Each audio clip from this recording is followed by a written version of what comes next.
The Journal Record's Dave Ray joins us with a look at stories making news in business this week. Dave, more Oklahomans are looking into earthquake insurance after all the shaking we've experienced in the past week. What do they need to know? Well, Oklahomans looking for earthquake insurance need to know one thing, and that's that they're going to have to wait. Understandably, after the state's largest earthquake in written history, there's a lot of people with the perceived need to protect what's probably their biggest personal asset, which is their home. And unfortunately, of the 1,600 or so companies in Oklahoma that offer insurance, only 40 of them offer those kind of policies.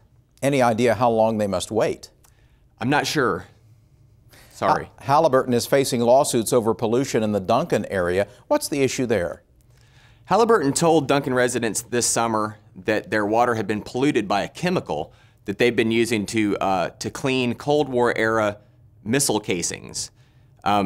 In a series of lawsuits, Duncan residents have said that the lingering pollution is causing their real estate values to go down and for people to get sick. And in addition, they have part of the lawsuit that says that it claims anyway, that either Halliburton knew about this and didn't tell them for years, or that they were negligent in their duty to test the water properly. Stephen McKeever, the State Secretary of Science and Technology, is predicting a boom in sensor technology in Oklahoma. What is that, sensor technology? Sensors are basically devices and supportive software that detect and measure physical property, basically.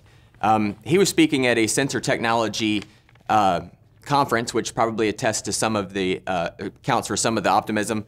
But basically he's saying that this sensor technology can be one of these emerging breakaway industries here in Oklahoma, sort of like biotech is and of course like petroleum is.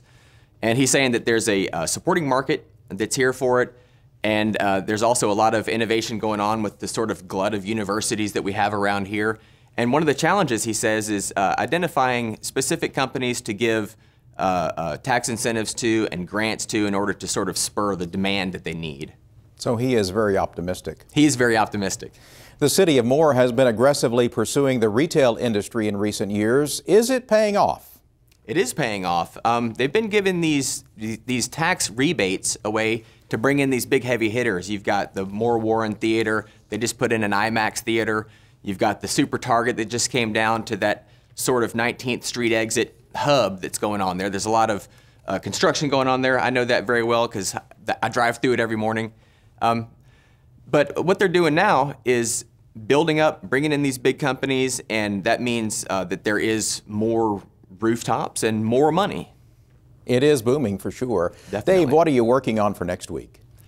The Oklahoma Corporation Commission has been advising other states on how to self-regulate and how to sort of define the controversial technique of fracking.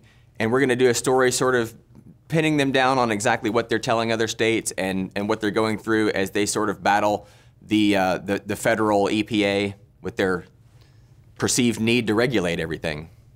Dave Ray from the Journal Record, thanks for joining us. Thanks, Dick.